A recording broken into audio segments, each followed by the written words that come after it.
Welcome to this live chat facility tutorial.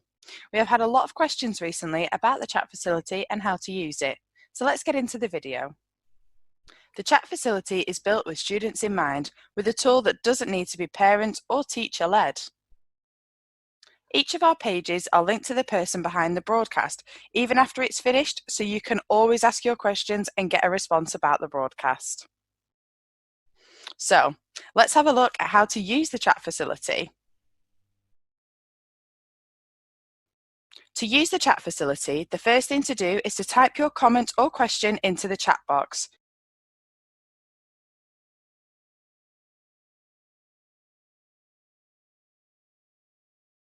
You can now enter your screen name. Your screen name will show when you type your question or comment. Now you will see the chat facility ask for your email address. As I mentioned before, each of our pages are linked to people from the organisation who can reply to your questions. You can enter your email address, which will not be shared with anyone, to get a direct response from the people behind the broadcast. If you do not want a direct response, then click the button at the bottom. People behind the broadcast can still respond to you if you don't provide your email address. This just means you may have to come back to the page to check the response. To type your question, simply click on the chat box. You will then see two symbols appear. The @ symbol will mean your comment or question will be posted publicly for others to see. The email symbol means your comment or question can be sent directly to the person of your choice from the list that will appear. You can now speak to the people behind the broadcast and ask any questions you may have, or check out our partner pages to see the companies we work with who you can speak to right now about their current vacancies. You can also check out our careers page, which connects you to employers. Our live chat service is linked 24/7 to employers from a wide range of sectors, all waiting to hear from you. You can leave a question about how to produce a professional CV or how to prepare for interviews, anything work related, and one of our businesses will respond to you directly. You can also access a wide variety of live interactive broadcasts and video on demand with the live chat support on all pages. Now this bit is for the parents, guardians and teachers. The best bit about the live chat facility is that it is completely moderated, so you don't need to worry if your young person leaves a silly comment, as it will only show on their screen and no one else's. Another great thing about the chat facility is that it is GDPR protected, so no information is shared with anyone else. We will protect all email addresses and will never share personal information of the young people. If you have any questions about the chat facility or the Learn Live channel, please use the email us icon at the top of the page. Thank you, stay safe and stay tuned.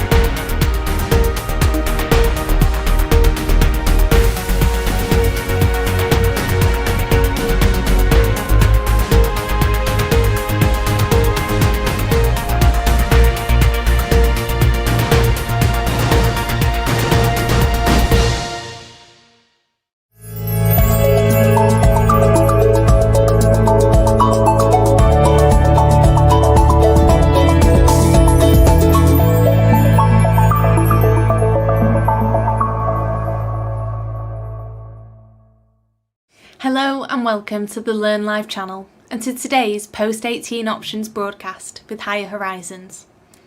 During this event, you will get first-hand experiences of what it is like to go to university, complete a degree apprenticeship and take a year out. The event will end with your questions about university being answered by Harper Adams University Students' Union Presidents and Vice Presidents in a Q&A session. Before then, you will need to complete an evaluation form via a link. It's really important to complete this, so please make sure you take a few minutes to complete the form, as the data is vital to ensure funding of Higher Horizons and so that we can continue to deliver aspiration-raising events. your teachers and advisors will be supporting us in ensuring everybody completes a form. The link to the evaluations form has now been posted in the chat. If you have to leave early, please complete the evaluation form before you leave. If you have any problems with this, please let us know in the chat. Thank you in advance for completing this form. But first, before we begin today's broadcast, please remember if you have any questions for any of the Higher Horizons team, please leave them in the live chat, which is situated next to the video player. Once you leave your questions, one of the team will get back to you as soon as possible. And if you want to find out more about events such as this, please click on the subscribe button just above and you can get the up-to-date information that you need. I'm now going to hand over to the Higher Horizons team as they introduce the rest of this Post-18 Options broadcast. Over to you.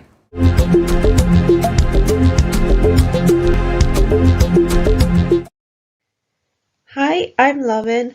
I've just finished studying my veterinary nursing degree at Harper Adams University and I'm here to talk to you about my student journey.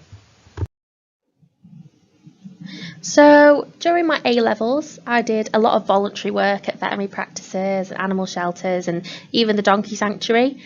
This helped me to decide that I wanted to pursue veterinary nursing as a career. Deciding on that, however, was kind of the easy part because then I had to decide where to study the course. I really wanted to go somewhere offering the 4-year veterinary nursing degree instead of the 3-year degree, so this was quite an important factor for me. I also wanted to choose somewhere with a big social scene, and I definitely wanted to be on a campus and not at a city university. Being a very practical profession, I really wanted to study somewhere that would give me lots of hands-on practical experience too. I did a lot of research online, looking at university websites and students' union websites. I also looked at places like the Student Room, What Uni and other student-rated sites. I found Instagram really useful too, by searching for hashtags relating to the university. That gave me a really good chance to see student uni rooms when they were all done up and decorated. So that gave me a chance to see the accommodation, but also to give me inspiration for decorating my own future uni room.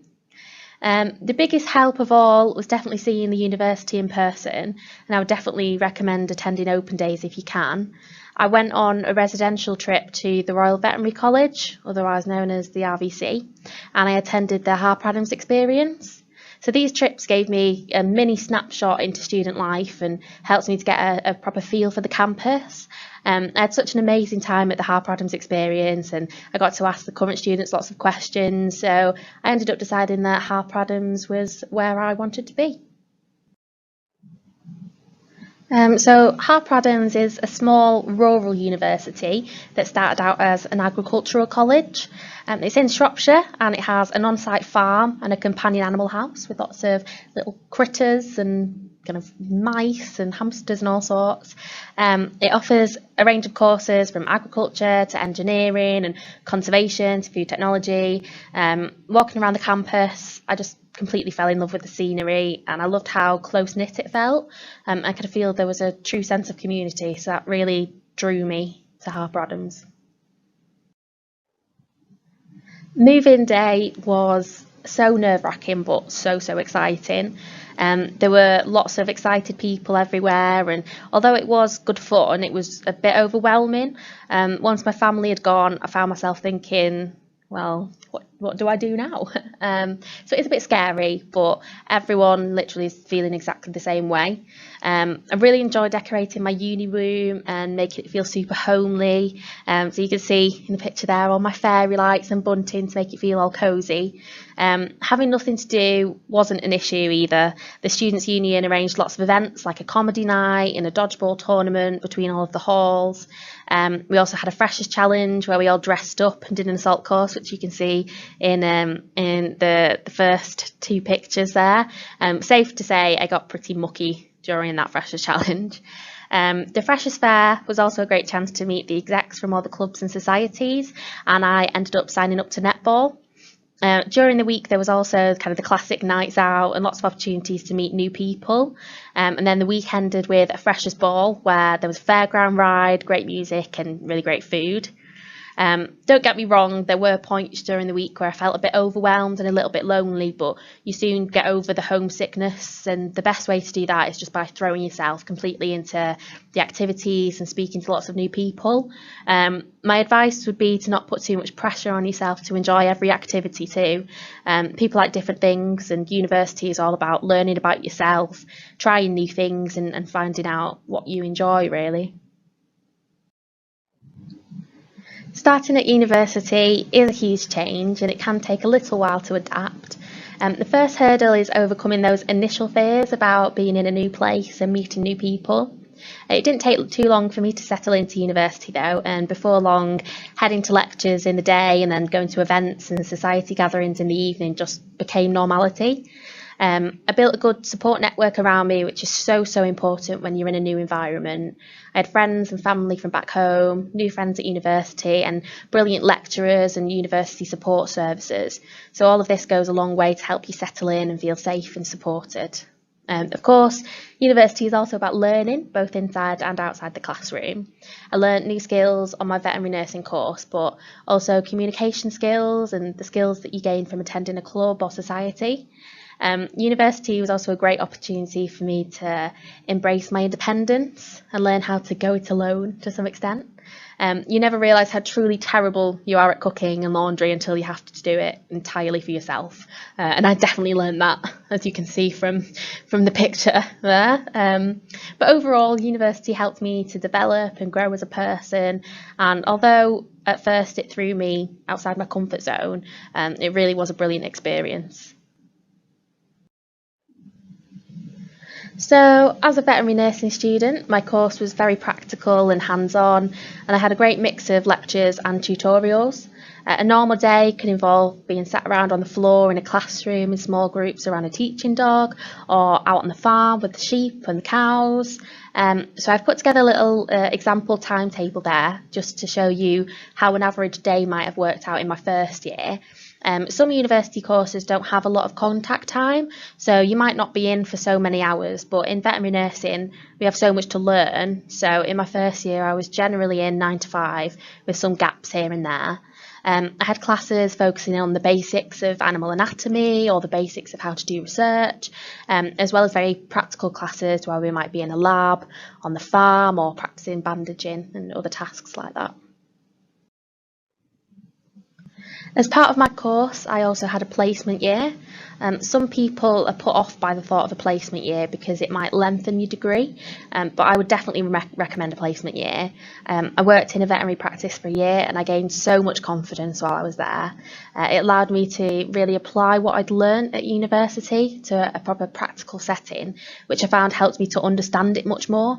It also helped me to really confirm that I definitely wanted to go into veterinary nursing, and allowed me to explore all of the different areas of nursing.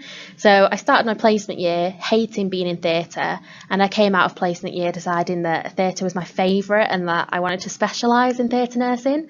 So it really can completely change your mindset, and it's just such a valuable experience. After I finished my placement year, I had 1 year left of university. So again, I've put a little example together of what a normal day might look like in final year. The important thing about final year is that your learning becomes even more independent, especially in regards to your honours research project, which you might know as being called a dissertation. This involves a research project that you do entirely on your own with support from staff members, of course, and it allows you to research something that you're really interested in. Because of the independent nature of final year, you might find that you have less time in lectures and more free time for you to be researching and reading around your subject and things like that. Of course, whilst you do go to university to get a degree, university is also about making new friends, experiencing new things, and just generally having a good time. So there are lots of clubs and societies you can join at university. I know some places even have a Quidditch team. I joined netball in my first year, and then in my second year I set up a music society because there wasn't one already. Being a member of clubs and societies helps you to make friends with like-minded people, as well as learn a new skill or maybe develop one that you already have. As part of Music Society, I got to be involved in performances and busking in the local community at Christmas time. You can also go on lots of nights out at university if you choose to, with lots of universities doing themed nights as well. There's also other trips and events to get involved in. So with Harper, there's been trips to the zoo or roller skating nights and crafts days and things like that. I also got involved with the Students' Union, which is a great way to have a say on events and academic issues at the university, as well as being able to meet new people. So I was Societies Officer in my final year, so I got to meet all the student execs of all the different clubs and societies and listen to what was affecting them. So that was a really good kind of social opportunity as well. While at uni, I also worked as a student ambassador. So this meant I got paid to work at events such as open days, interview afternoons, or primary school visits. There were so many benefits to being a student ambassador, and I enjoyed it so much. First of all, it was just loads of fun, as you can probably tell from the picture of the Harper Adams experience there. I got to meet so many new people, whether that be other ambassadors, prospective students, or the course team leaders. Working open days meant I could just talk all day about what I loved about the university and hopefully help prospective students make decisions about where they wanted to go to university. Working as an ambassador also meant I could earn money, but in a flexible way that fit around my studies. Instead of being committed to set shifts, I could sign up to days, mornings or afternoons that suited me throughout the term. So my favourite memory of working as an ambassador is working the Harper Adams experience that I myself attended as a college student all those years ago. It was so much fun to be on the other side of things and help build the enthusiasm of the college students that attended, so that's a really great memory.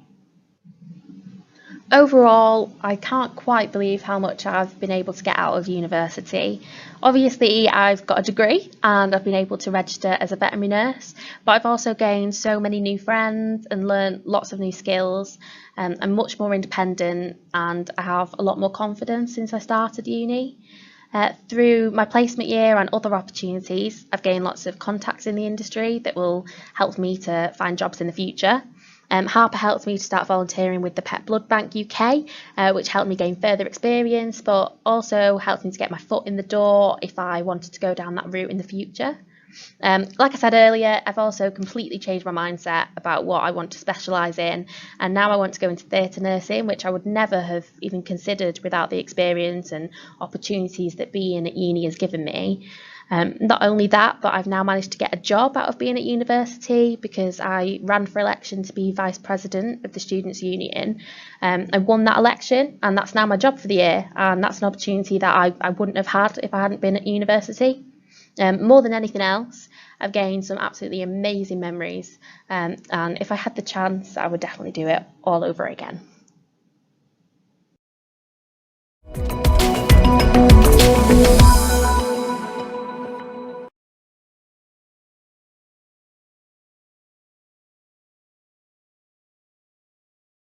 Hello everyone, my name is John Cheek. I'm here from Uni Taste Days and I'm here to give you a whistle-stop 15-minute introduction to the key things that I think you need to know about student finance as part of the brilliant post-18 options event delivered by the fantastic team at Higher Horizons Plus.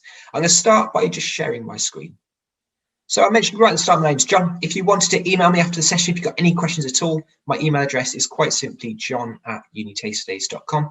Or on Facebook and Twitter, our handle is @UniTasteDays.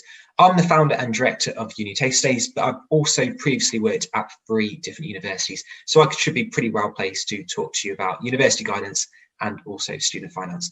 I should say though, if you're looking for any key details or you want to check anything after this event, the best place to look, of course, is the Student Loans Company website. I don't work for the Student Loans Company, but I do know a lot about student finance, but do use that website as a resource for you as well.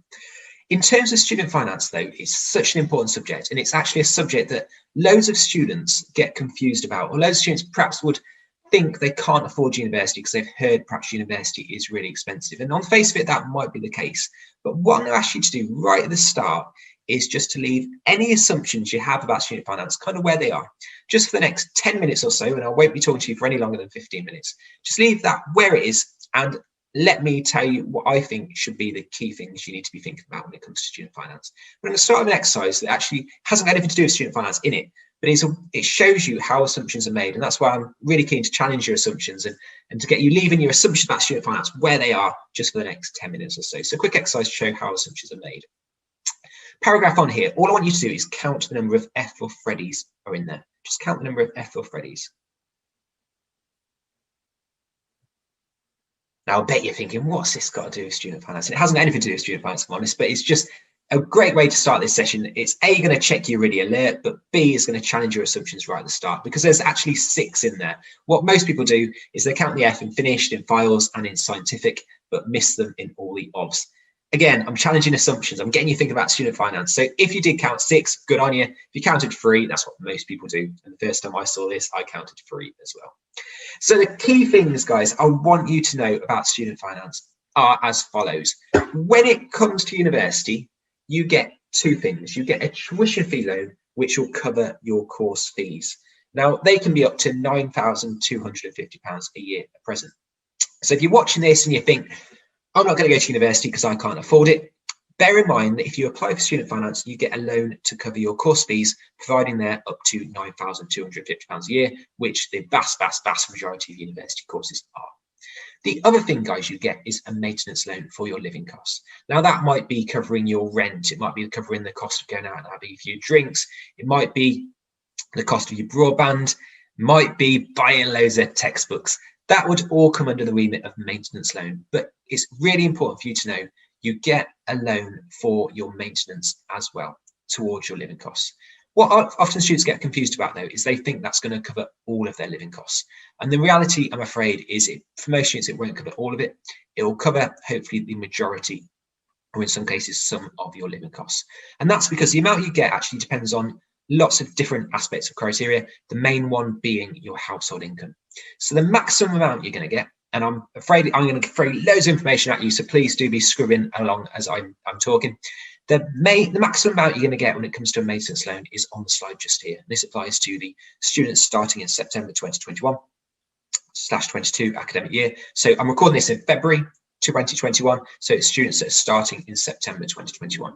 The maximum amount you're going to get is if you live in your parental home, it's up to 7,987. If you live in London and study in London, it's 12,382, and that's if you're living away from home. And if you're living away from home outside London, it's up to 9,488. That's the maximum amount. That's not how much you'll get, but I will show you how you can work out what you'll get as part of this session. There might also be additional support available to you as well. So if you're undertaking certain courses, teacher training being one of them, there might be a bit more support available to you. And also if you are subject to low income potentially, or that household is subject to low income, or you suffer with a particular disability, it might be there's additional support available to you as well. And what I'm going to do now is show you how to explore this. So I'm going to flip from my PowerPoint to a Google search. So if you just Google student finance calculator like I have here, you'll get the list of options available to you. And then you've got here student finance calculator. It'll give you a bit more information about how student finance works, but also, crucially, it lets you start popping in some details and working out how much of a maintenance loan you can expect you might get. So I've just clicked start now. Say, for example, your course is between September 2021 and 2022. You might just want to do this as a trial. What type of students are you? Are you full-time, are you part-time? I'm just going to say UK full-time. How much is your tuition fees every year? So I'm just going to pop 9,250 in there. That's how much your annual university fees are. Where you're going to be living. So for most students watching this, I'd imagine you might well be intending to live not at home, but outside London. So not living with parents and studying outside London. Then what is your annual household income? I'm just going to put £30,000 in there. Just an example, you can obviously work that out yourself. And then does this additional criteria apply? I'll just say none of these, but this is where you can then specify if additional criteria applies to you. Obviously the question before looked at household income. If you can't find that information, because obviously it's very sensitive, you might just want to put an approximate amount in there. And then are you studying certain courses? I'll just put none of these to be quick. And then what it will do is tell you how much you can expect. So here you can expect to get £9,250 for your tuition fee loans to cover the whole course, and also £8,809 maintenance loan every single year towards your living costs. Hope that's been really useful for you. It's a way that you can find out how much of a maintenance loan you can expect to get, but also find out if you're going to be eligible potentially for additional sources of income as well. Just going to now revert back to my PowerPoint. So you might now be watching this thinking, well, what happens in terms of paying it back? So you've had a student loan to pay for university. So your student loan has covered your course, it's covered your maintenance. How about paying it back? And I'm going to do a quick exercise now showing you how that all works. The one thing you'll probably get is a statement. It will tell you how much you borrowed. I know for a lot of students that will worry them, and I'm not here to say that you shouldn't be worried about it because I don't think it's great personally, but you will get that statement. But what I'd encourage you to do is think about your repayments, because most students, they're looking at, well, most students, the stats are showing, won't pay back their full tuition loans, so tuition fee and maintenance loans.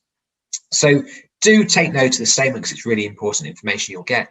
But what I would encourage you to do, it's obviously up to you what you worry about, but I would encourage you to look at what your repayments will be and how much the actual loan will cost you. So we're going to do a quick exercise before I tell you how to work it out. And just imagine, right, you've been to university. So say Bob's been to university. Bob's finished his university course, and the word we use for that is graduated. And now Bob's got a job.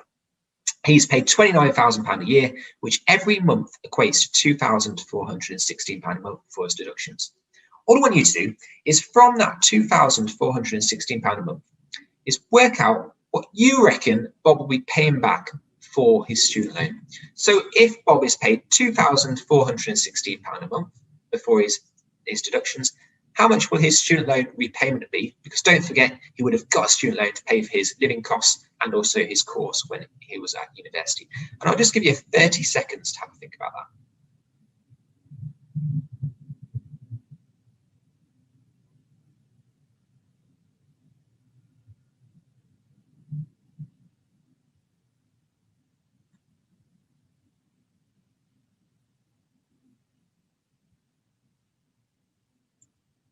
And guys, it's not as much as you'd think. It's about 18 quid, £18 a month that Bob will be paying back when it comes to university. And then if Bob had a promotion to £40,000 a year, which every month is going to be £3,333 before his deductions, that would then increase because he's earning more money. But even there, and I'll just give you 15 seconds to think about it before I give you the answer in case you wanted to have a go yourself.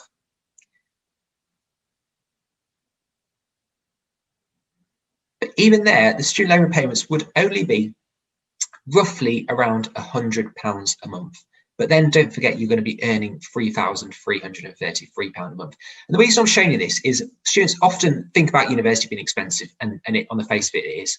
But what I'd encourage you to do is think about how the student loan repayment system works, which is how many students that go to university would be repaying, because they'll be subject to a student loan. And you might have other amounts in your mind that you might be earning, and that's shown on the slide just here. So you've got on the left-hand side different amounts. Middle row is how much that equates to every month as your salary. And then on the right-hand side, how much your student loan repayment would be. And if anyone's watching this particularly interested in maths, or wanting to know how the maths of it and how it's worked out, it's essentially paid at 9%. Your repayments are 9% of anything you earn above £26,575. Until you earn, at the moment, £26,575, you don't pay anything back. And then after you earn that amount, it's 9% of anything you earn over that. The one thing I'd say there, though, is when you go to university, you might find that it's not, the threshold has increased. That's because the student loan threshold has been increasing for the last few years. At the moment, it's £26,575. Next year, it's going to be over £27,000 that you need to earn before you start paying back for your student loans. So if anyone says to you, don't go to university because it's not worth it, or don't go to university because you won't get, it's going to cost you loads of money and you're not going to get the value out of it, just keep in mind that the way repayments currently work is you need to earn over the threshold to start paying it back, and it's 9% of anything you earn over that threshold. And if you want to know what it is at the moment, the threshold is £26,575. I did one session with a school once, and one of the students popped his hand up and he said, if I had a pay rise, if I had a salary, John, of £25,000 and I was offered a pay rise to £27,000, he said, I would reject it. And I said, well, why would you reject it? And he said, because I don't want to pay back that student loan. And what he'd not grasped, guys, and it was a brilliant question, but what he'd not grasped is when it comes to student finance, you're only going to be paying back your student loans on the bit that's above the student loan threshold. So at the moment, the threshold is £26,575. increasing to over £27,000 next year. So in his circumstance, he was being paid £25,000. He's had a pay rise to £27,000. He's actually only going to be paying back his student loan on the little bit above the threshold, so not very much at all. My advice to you is don't reject any pay rises if you're worried about student finance, because you're only going to be paying it back on the bit above the threshold in the future. Key things to know, guys, are therefore, number one, you only pay back when you earn over the threshold, which at the moment is £26,575. How much you do pay back, number two, is dependent on your earnings. So the more you earn over that threshold, naturally, the more money you're going to be paying back, which is where we had the graph that showed you the salaries and the payments attached to it. You've only got 30 years to repay it though. So student loans, if you've not cleared them within 30 years, they're wiped, which is why I'd imagine for many students, it'll be the best loan they'll ever get because they've only got 30 years to repay it. And therefore, most students won't pay back the whole lot. They might pay back the majority. They might pay back some, but they're unlikely to pay back the whole lot based on research that's been done fairly recently looking at student loan repayments. The other thing often students will say, number five, is that it's going to go on your credit file, so it will impact you when it comes to buying a house. The money won't go on your credit file as far as the actual balance. What banks might look at, and I'm not speaking as a bank, so do check this with when it comes to looking at mortgages, but what banks are often likely to look at is what your affordability is. So they might look at what your monthly repayment is, but they won't look at what your student loan balance is because it won't go on your credit file.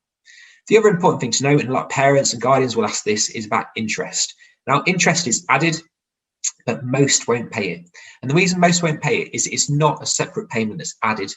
Sorry, it's not a separate payment that you pay. It's just an amount of money that's added as interest to your student loan balance. And the reason that most won't pay it is because most people don't clear their full student loan. So all it's doing, interest, is adding itself to a balance, which most people don't pay. And the only way you're going to pay back your student loan, unless you decide yourself to pay it early, is if you're earning a lot of money for a long period of time. That's the only way that you will pay based on the current system. I should say, though, this is part of the post-18 options day with a brilliant team at High Horizons, but it can all change. The system changed last in 2012. It might change in the future. If you're watching this as a 16, 17, 18-year-old or even higher, it's unlikely to apply to you if you change. Sorry, it's not likely to change for you in the coming years, but obviously in the future, things might change and things have changed in the past. So do keep an eye on it. And the thing I want to finish with is just something I'm often asked, and that's students will often say to me, well, John, which degree subjects will earn me the most money? I've done a bit of research for you to make this session as relevant and as useful as possible for you, looking at earnings in relation to different subjects you can study at university. And I'm going to give you just 1 minute to complete this task. On the slide just here are real university courses: business, law, computer science, engineering, maths, medicine, all real courses you can do at uni. All I want you to do, and you've got 30 seconds left, is to have a think of which 3 of these options is where you reckon earnings are going to be highest in the future. So if you've done any of these courses, where will earnings be highest in the future? And you've just got 20 seconds left, guys, 20 seconds to go.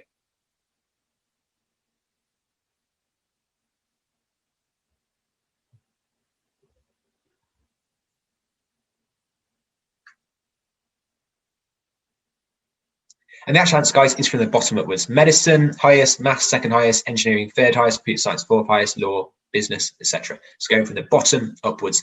And I've taken some subjects here from a graph of loads of them provided by the Institute of Fiscal Studies, which dates back to 2017, but it's the most up-to-date data I can find on this subject. So here you've got university subjects on the left, you've got earnings at the bottom, and then 5 years after students graduate from the course, what average earnings are. So if you're watching this, you want to go to university, you want to earn loads of money in the future, I'd say the best courses to look at are going to be medicine, economics, maths, veterinary science, and engineering. That would be the top 5.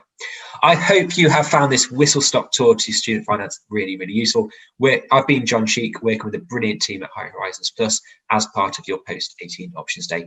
Do get in touch if I can help you in any way. And also, I'm sure the High Horizons team will be more than happy to advise you as well. Do take care. I'll see you soon. Goodbye.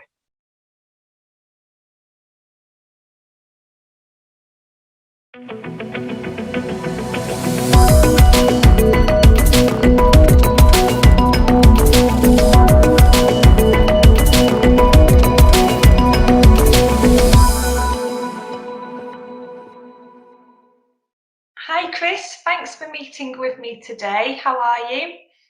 I'm good, thanks. How are you? Yes, brilliant. Thank you very much. So today you're going to be talking about your experience of doing a degree apprenticeship, which you are still currently doing right now. So let's get to it. So while you're doing a degree apprenticeship, you are working while you are learning. So what is your role in your job and what responsibilities do you have? So I help maintain and develop university applications. This includes the student records system, as well as our virtual learning environment, Blackboard. So my everyday role is helping support administrative staff or students using these applications. I also help develop certain applications, some of which are in production today, most of which are not the most interesting, but I've also helped with our API development, and most recently I've been working on a blockchain solution for student identity. Fantastic, that sounds really interesting. Thank you. And what was the recruitment process like to do a degree apprenticeship? So my recruitment process was very quick because the interview. So firstly, I started off with submitting a form on the findandapprenticeship.gov website. The next day, I got told, "Oh, we want you to interview." So I interviewed just about a few days later. The interview was two parts. The first part was very formal. It was a panel, and they just asked me standard interview questions, just to get to know me. And then the second part was a bit of a tour around the university. I assumed it was just a tour, but it actually was a bit of an interview. They wanted to know what I was like when I wasn't under a formal setting. So that was that.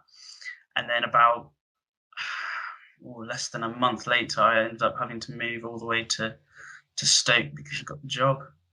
Fantastic. And where did you hear about the opportunity? So I learnt it. I think I might have been told from someone from school, but I know I ended up just searching online, software engineering jobs, and then I knew I wanted to do some sort of apprenticeship, so I searched for an apprenticeship, and then findandapprenticeship.gov was the first thing that came up. So quickly checked in, I searched in there, filtered it, sorted it by one that's paying highest first, of course, and then applied for that one.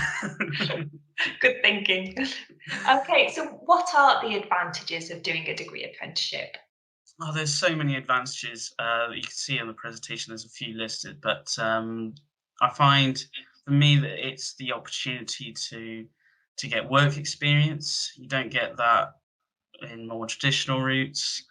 You have a chance to actually work with customers and actually participate in proper projects that will be going into production setting.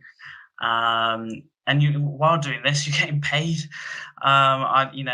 Most of my friends are talking about how much debt they are in, while I'm thinking about perhaps buying a house in the next few years. And my qualifications will be paid for. So those are three major benefits. I think those are the three key benefits. But I've also been lucky. I've also been able to travel in my apprenticeship. So they've been my employer, Staffordshire University, have offered me the chance to go to certain areas of the country, such as Birmingham, London, Westminster, to either talk or to be part of some sort of conference. You wouldn't get that necessarily, in a university or traditional route.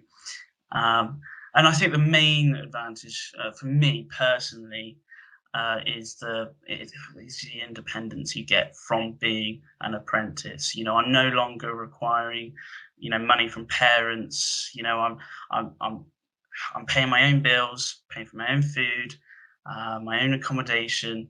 I'm not in any debt. I'm as independent as I think I can be, pretty much. Yeah, wonderful. And would you say there are any disadvantages to doing a degree apprenticeship? Oh, of course, yes. There is disadvantages. I think it is it's quite possibly the harder route. Obviously, I'm a bit biased, but you are doing a full-time job as well as studying on the side. You do get 20% allocated time for your studying by your employer. So, in theory, 20% of your working time is set for studying. However, that's when you're doing a degree. I still don't think that's enough. I've spent an awful lot of weekends trying to do my degree, trying to study, and there is a lot of pressure. I find with an apprenticeship, not just to succeed in your course, but also to succeed in the workplace. If you fail in the course, then you're quite possibly you're not going to succeed in the workplace. Someone I know ended up failing their first year on the course, and they ended up having to leave the job. So they were good at the job, but they ended up failing the course. So you have to make sure that you balance the two, and you have to work well in both, which is quite pressuring, I find. And yeah, there's not a lot of spare time. I am spending most of my time working, which is, it's just part of it. But, in the long term, I think it's beneficial. Yeah, thank you, Chris. So where would you advise people to get information about degree apprenticeships? Yeah, so I think the first point of call I would suggest is findapprenticeship.gov. There's a lot of websites out there that do talk about an awful lot about apprenticeships. I think so. That's my first suggestion. But there are other options. I would talk to teachers, career advisors. If you go to school fairs, those sort of things. I think they're advertised most places, including like social media as well. I think, there's plenty of information out there. You just got to go out and get it. Yeah, brilliant. Thank you. So there's a variety of places that you can look, and it's probably best to utilise all of them. Well, thank you so much for talking to us today. Is there anything else that you'd like to add? No, it's been fun to do this. Thanks for inviting me. That's everything. Okay, lovely to talk to you, Chris. Thank you very much.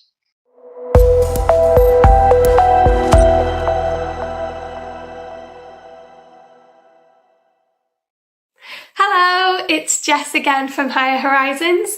So I just wanted to talk a little bit about my experience having a gap year. So I studied A-levels at a sixth form college, and it was the best time ever. I loved it. I loved the friends I made, the atmosphere, it was really enjoyable, and I was actually really sad when it all ended. And what I did was I applied to go to university whilst I was studying my A-levels. So some of you might have already done that, or you're thinking about it for next year even. I applied for my degree and I got on my course, which was great. And what I decided to do then was actually defer my entry. So rather than starting in the next term in September, I had a whole year out, and then I went to university after that year. So during my year out, the main thing I did was actually work. So I went into full-time employment for a whole year.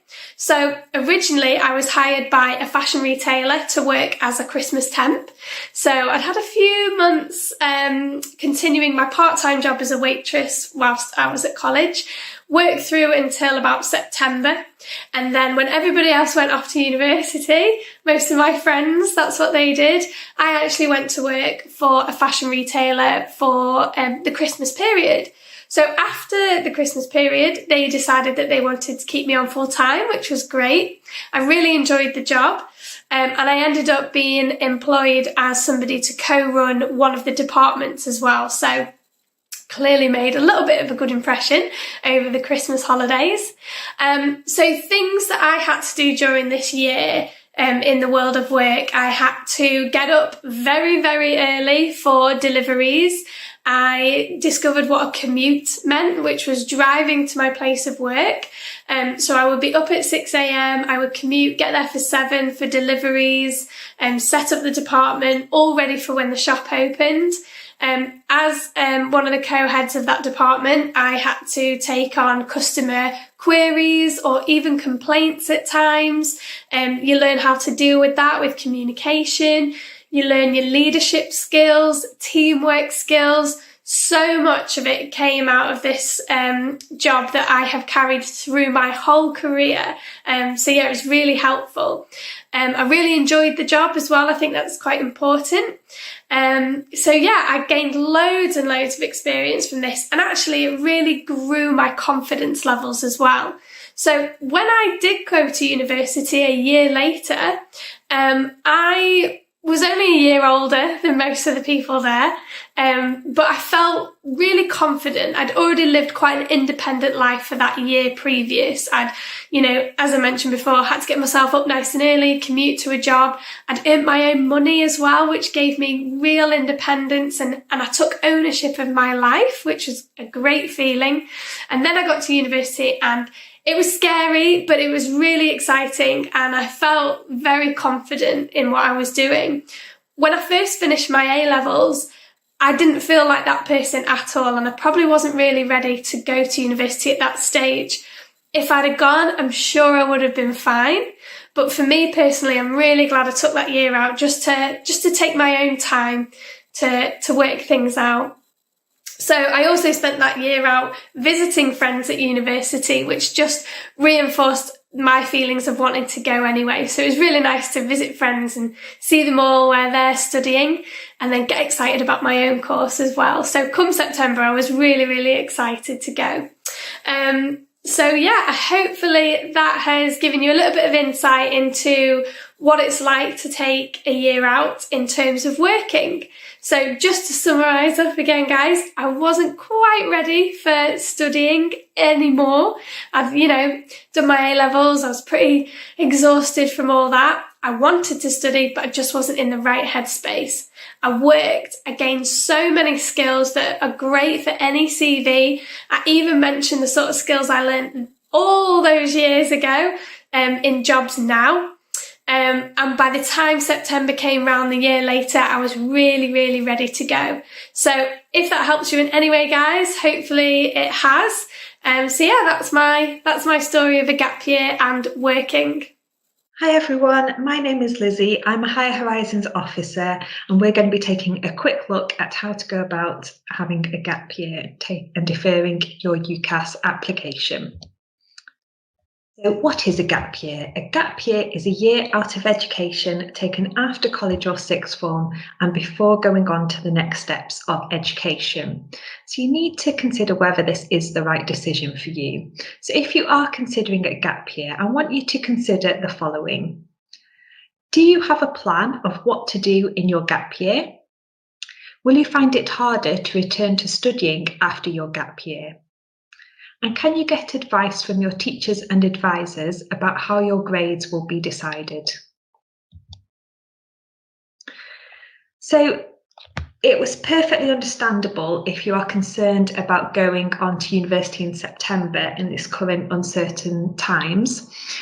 So it may be that you want to defer your application. So this is putting your university place on hold and taking a gap year before continuing your studies. So how do you practically go about this? So it may be that when you go through the process of applying to university, you know that you want the application to be a deferral application. You don't want to start this September, you want to wait a year. So if this is the case, when completing your UCAS application, you will need to select the deferred entry start date when adding a choice on your UCAS application. And when completing the personal statement section, you will need to provide reasons for deferring and any plans you may have for your gap year. If you have been offered a place by university, you will still have to achieve the grades offered to you in the current academic year. So if you have already applied to university and then decide, actually, I want to defer this application by a year, you will need to check with the university's admissions team who have offered you a place, as some universities may not accept deferred entries. Again, be prepared to provide reasons why you want to defer and take a gap year and any plans you may have for your gap year. You will have to get the grades that your offer has been based on in this current cycle. If the university will not accept a deferred application, then you do have the option to withdraw your application and reapply next year. However, this does mean that you would not be guaranteed a place on the same course next year if you did reapply. So what other options are available to you other than gap years if you don't want to go straight into university? So you may be considering going into work. So if you aren't sure about starting university, you do have the option to enter full-time employment, as university has no upper age limit. So you can go at any age over 18. So it may be that you go into the workplace and discover a whole new subject area that you'd never even considered before, and then decide to go on to study that at university. So it may be that you want to redo your final year before progressing to university. You will need to check with your college or sixth form if this is possible, but remember to stay positive about what grade you may be awarded. So you may be going through clearing or using Clearing Plus. So if you don't get the grades that you wanted, then you have the option of going through clearing. So it may be that they will still accept you on the grades that you got, or another university or another course might. UCAS has also introduced Clearing Plus, where you can take a look at courses that match your awarded grades, and you have the opportunity to drop your existing offers if you see a course that you would prefer to study. So if you want more information about Clearing Plus, have a look at the Higher Horizons website and also the UCAS website. Thank you very much for listening. So remember, there are lots of options available to you, but you need to make the right decision for you. If you would like any more information about university, then all of the Higher Horizons officers are graduates, and you can ask us any questions you may have at www.higherhorizons.co.uk/ask. Thank you for listening.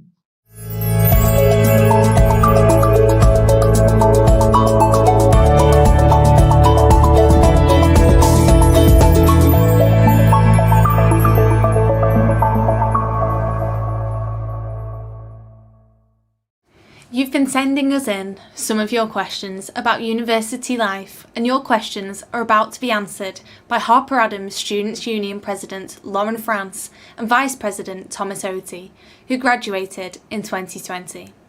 They are now employed by the university to support students.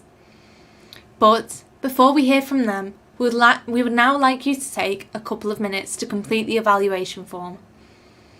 It will only take a couple of minutes, and this is vital to ensure that we can run more events like this for you.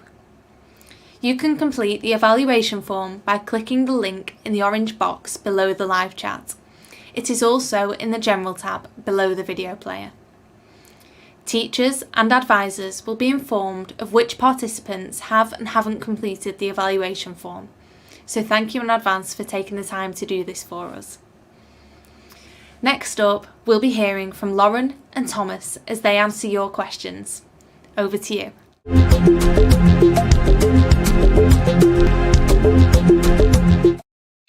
Hello everyone, I'm Lizzie from Higher Horizons, and I'm here with Thomas and Lauren. Thomas and Lauren, would you like to start by introducing yourselves? Hello everyone, so I'm Thomas. I am Students' Union President at Harper Adams. I graduated in last year with a degree in rural enterprises and land management. Hi, I'm Lauren, and I'm the Students' Union Vice President at Harper Adams, and I graduated last year in veterinary nursing at Harper Adams. Brilliant, thank you very much. So being president and vice president, could you just give us a very brief description of what that entails? Yeah, so in my role, so taking you way back, so we're both elected officers, so we're elected in our final year by all of the students at the institution, and we work full time in the Students' Union. So my role, I am responsible for the commercial activities, so such as the nightclub and the pub, but also overseeing things for the sports clubs and societies, the governance and day-to-day runnings of the Students' Union with other members of the senior management team. Yeah, and so I assist Thomas with those things, and then I also kind of run sort of campaigns, so like awareness campaigns and awareness days. I work on sort of academic representation work, so work with our course representatives, and I run our sort of widening participation scheme, which is making sure that we've got a variety of activities for a range of students. Great. So your roles are basically to make sure that students have a good time when they're at university and to think about the students' well-being and that they're having fun. Great. Yeah. Okay, so we've had some questions in from students that we work with, and we were wondering if you could answer some of them for us. As students, well, you graduated just last year from Harper Adams University, and you're in roles where you support current university students, so we thought that you'd be very well equipped to answer some of these questions. So we'll start with asking, what happens when you go through clearing? Thomas, are you able to give us a bit of an insight? Yeah, sure. So clearing happens just after the results day. Whether you've gone through A levels or through like a BTEC route through college. So they're a great opportunity for you to go to a university. Perhaps your grades weren't quite what you were expecting, and you didn't get onto the course which you were originally planning to study, but clearing allows you to go to the same university or a different university, and you might be able to find a similar course of interest to you. There's normally smaller clearing open days, so you can go and visit the campus as you might not have looked at it previously. You can meet academics, you can meet members of the Students' Union, you can meet fellow students normally on those courses. So it's just a chance for you to, a sort of a last minute switch if your plans didn't quite pan out. But clearing is also an opportunity for people who might not have originally applied for university in the new year, and it's a chance for them to, they might want to fill in a last minute place. Perhaps they've changed their mind, don't quite fancy having a gap year or something. So it's not if you feel it's not too late. Basically, if you get to sort of August and you fancy going to university that year, you can go through the clearing process. Great. So it sounds like the university can help students who haven't quite got the grades that they need to get on the course. There's normally a clearing hotline for most universities as well. So you can just give them a call and they'll look at your grades and sort of tell you what you qualify for and what sort of courses might be of interest to you. Brilliant. Thank you, Thomas. Okay. So, Lauren, how do you manage your student finance and how do you budget for food and nights out and all the fun things that you want to do at university? Yeah, so basically, if you're entitled to kind of student finance funding, then you just apply for that through the student finance website. It's really simple and easy to do. And then you would normally get that paid to you in termly instalments. So that's nice and easy to kind of sort out, and you have kind of a chunk for each term. And then with budgeting, obviously it's very personal to each individual. I found it really useful to budget per month, and just to make sure that I had all the essentials covered first, like the food and the rent, and make sure that that's covered, and then have a set amount left for the fun things and the social side of things. I know, I had friends at university who they would take out cash for the fun things and have it in a little piggy bank, and then when they went out, they would have that cash and they couldn't spend any more, just to make sure they stick to it and they're not spending all of their student loan straight away. So having a good plan, writing it down, making sure you try and stick to it as much as you can, that's the best thing to do. That's a great idea. And I know that when you were at university, you worked as a student ambassador as well, didn't you? So you were earning money while you were studying as well. Yeah, extra work like that, especially if you're struggling a little bit, maybe month to month, just having that little bit of extra funding coming in, it's really handy just to have that little extra bit. And working as an ambassador is such a flexible job as well that it's ideal. Absolutely, yeah. So that's working as a student ambassador, you're working for the university, and it's very flexible. You can dip in as and when suits you, can't you? And you're paid by the hour. So that's a great way to earn some money while you're learning. Yeah, brilliant. Thank you, Lauren. Okay, so Thomas, are you able to tell us anything about scholarships and bursaries? Yeah, so Lauren's touched on the sort of usual student finance, which comes from the student finance company, but lots of universities offer scholarships and bursaries, and they're just done on a sort of case-by-case basis. So perhaps they're administered through a specific scholarship department in the university, or perhaps a careers department, or any other student support services, such as student services or any sort of advice areas. So these scholarships and bursaries are typically from industries and different companies, and they can give you, like a cash lump sum for supporting things like your dissertation. They can sponsor you for dissertation. They can sponsor part of your tuition fees, and all sorts of things like that. And normally they just involve you perhaps writing a short report about what you've spent the money on, how it's helped you at university, or that sort of thing. So it's a really good way of getting some extra cash whilst you're studying. A few scholarships also come with internships or placements. So if your course has a placement year, then some scholarships, they'll sort of fund you in your first year, offer you a placement year, and they'll also give you some funding for your final year as well. So it really varies. Some can be specific on different courses, perhaps where you're from, all sorts of different backgrounds. So there's normally something which will cover everyone when it comes to scholarships and bursaries. That's great. That's really good to know. It sounds like a good opportunity. And where can students go when they're at university to get more information about something like scholarships and bursaries? So a lot of universities, their student services or perhaps their student unions have advice departments, and there's normally perhaps like a student advisor in those advice departments, and they would be the best contact to point you in the right direction if you're not too sure where to find out about scholarships.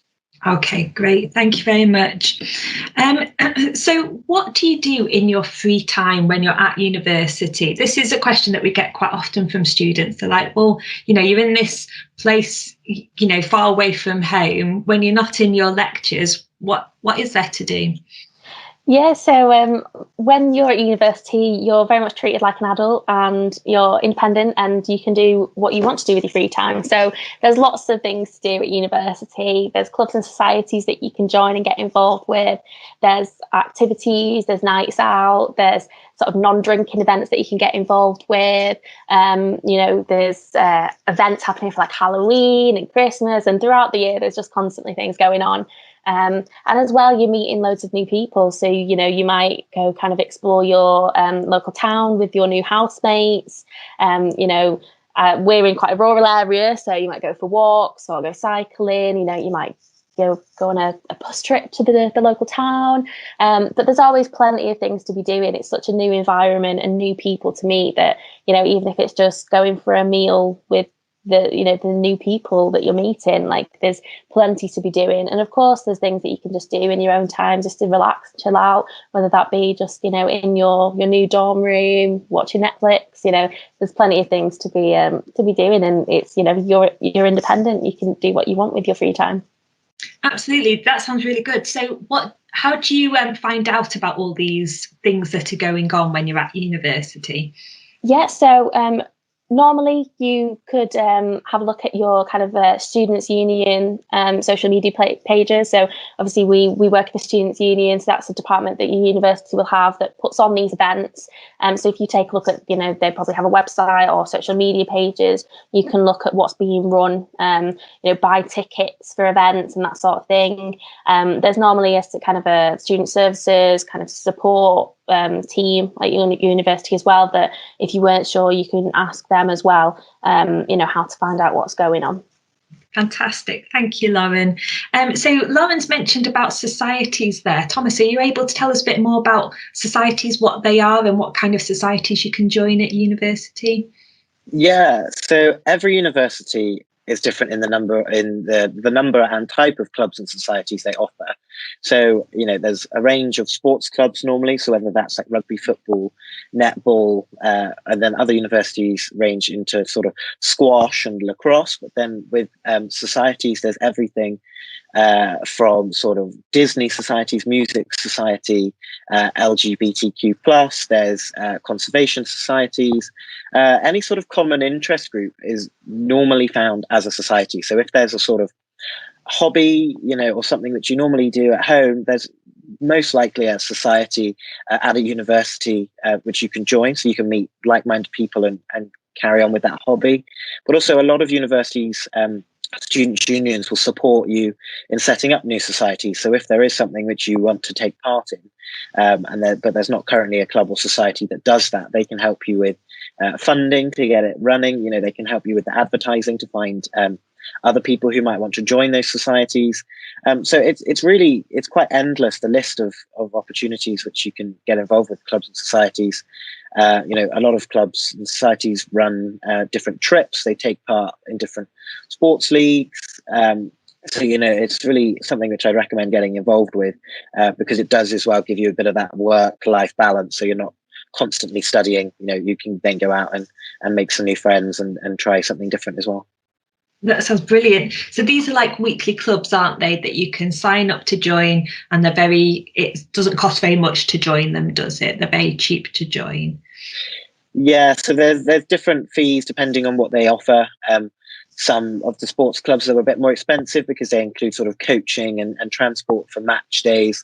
But then there's other clubs who literally just have a token fee of perhaps like £5 to join, just so that you're on the books for the student union for insurance purposes and things, so nothing too important.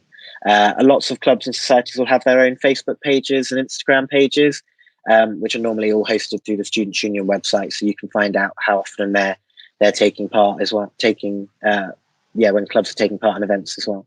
Fantastic. And in your first week of university, you have Freshers Week, and during that week you have a Freshers Fair, don't you? And all the societies kind of have a stall and they promote themselves, and you can sign up to as many different ones as you can. Yeah, so there's normally, like you say, a Freshers Fair in like the sports hall or something like that, where they're all there together. You can go and meet all the different execs. You can find out a little bit more about the club. They normally tell you when their taster sessions are as well. So I'd recommend going to a couple of taster sessions before sort of buying any memberships or signing up officially, because you want to be sure that what you're doing is of interest and you enjoy going. Absolutely. Yeah. Brilliant. Thank you. Okay. So a concern that we get from many students is fitting in at university. What would you say about that, Lauren? I would say that university is such an amazing experience, and there's so many different people from all around the UK and even the world. There's international students, there's students from every corner, really, and there's always going to be somewhere that you're going to fit in. Lots of people are really scared when they start university. Making friends is scary for all of us, but whether it's someone with a common interest with you, or whether it's someone that's completely different to you and helps you to kind of learn about something you never even knew about, there's always going to be people that you're going to fit in with. There's people on your course, there's people in clubs and societies, and there's people that, if you're living on campus, that you'll be living with as well. There's always going to be some people you might disagree with things, because that's just a part of life, and that's kind of part of the excitement of being at university and meeting all these new people. But really, there's always going to be somewhere that you're going to fit in. Absolutely, yeah. And that's one of the great things about uni, isn't it, is that you can, over the age of 18, you can go at any age, you can go later in life. So there's people of all ages, all backgrounds. You're mixing with a real diverse set of people, aren't you? Yeah, definitely. Yeah, brilliant. Thank you. Okay, so I've got one last question to put to both of you. So before you started university, what do you wish you had known? What do you wish someone had told you before you started university? Thomas, I'll start with you. So I think I would have liked it if someone had kind of reassured me to sort of push myself and try something new. So many people can go to university and they can settle with what they know and, not push themselves out of their comfort zone almost. But it's a really exciting time for you to try something new, get to know new people, try a new sport, join a new society, learn a new hobby and a new skill. So I think that's a really exciting time for you to, really spread your wings. For a lot of people, it's the first time they've moved away from home. So you want to, push yourself out of your comfort zone and really get stuck in because it's not a very long time that you're going to be at university. So you want to make the most of your experience. Absolutely. It flies by, doesn't it? Yes. Thank you, Thomas. Okay. And Lauren, what would you say? I would say that I really wish someone had reassured me about the whole process of starting university, because everyone tells you that university is the most exciting time of your life. And it's true, it is the most exciting time. But in that first week, like that freshers week when you first start, it's also a really scary time because you're meeting new people, you might be in a new place. And I just wish that someone had reassured me that, if you do have those down moments where you're feeling a little bit homesick and maybe a little bit lonely, I just, I would want to reassure people that that's okay, and to not feel like you have to be having the best time of your life every single second, because it does take some getting used to, and it will be an amazing time for sure. But just, allow yourself those moments to sort of miss home a little bit and then feel better about it and then go and enjoy yourself. Yeah, that's it. So don't feel too much pressure to be always having the best time of your life. Yeah, just take it easy on yourself. Yeah, that's really great advice.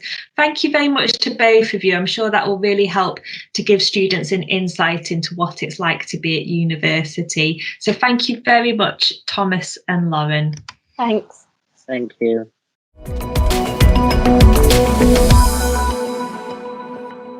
Thank you to the Higher Horizons team for hosting this extremely important broadcast surrounding post-18 options and everything to do with them.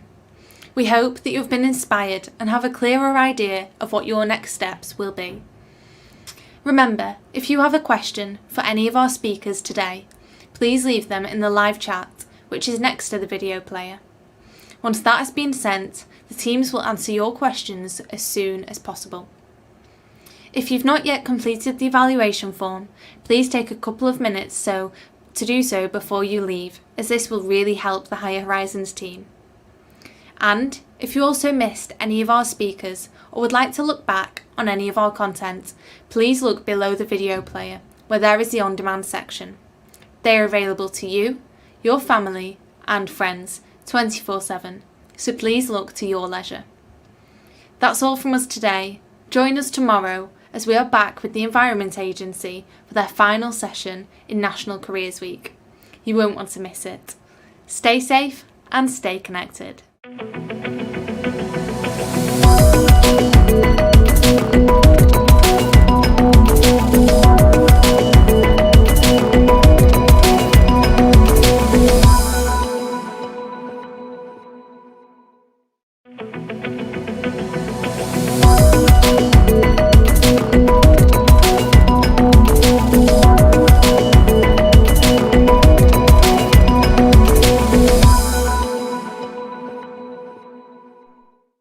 Welcome to this live chat facility tutorial.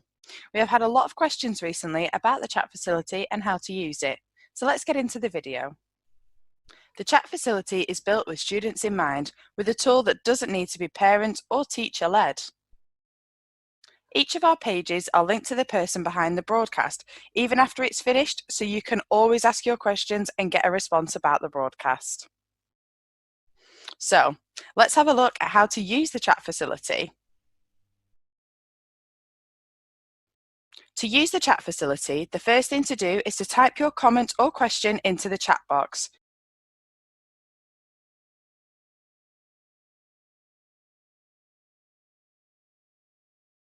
You can now enter your screen name. Your screen name will show when you type your question or comment. Now you will see the chat facility ask for your email address. As I mentioned before, each of our pages are linked to people from the organisation who can reply to your questions. You can enter your email address, which will not be shared with anyone, to get a direct response from the people behind the broadcast. If you do not want a direct response, then click the button at the bottom. People behind the broadcast can still respond to you if you don't provide your email address. This just means you may have to come back to the page to check the response. To type your question, simply click on the chat box. You will then see two symbols appear. The @ symbol will mean your comment or question will be posted publicly for others to see. The email symbol means your comment or question can be sent directly to the person of your choice from the list that will appear. You can now speak to the people behind the broadcast and ask any questions you may have, or check out our partner pages to see the companies we work with who you can speak to right now about their current vacancies. You can also check out our careers page, which connects you to employers. Our live chat service is linked 24/7 to employers from a wide range of sectors, all waiting to hear from you. You can leave a question about how to produce a professional CV or how to prepare for interviews, anything work related, and one of our businesses will respond to you directly. You can also access a wide variety of live interactive broadcasts and video on demand with the live chat support on all pages. Now, this bit is for the parents, guardians, and teachers. The best bit about the live chat facility is that it is completely moderated, so you don't need to worry if your young person leaves a silly comment, as it will only show on their screen and no one else's. Another great thing about the chat facility is that it is GDPR protected, so no information is shared with anyone else. We will protect all email addresses and will never share personal information of the young people. If you have any questions about the chat facility or the Learn Live channel, please use the email us icon at the top of the page. Thank you, stay safe and stay tuned.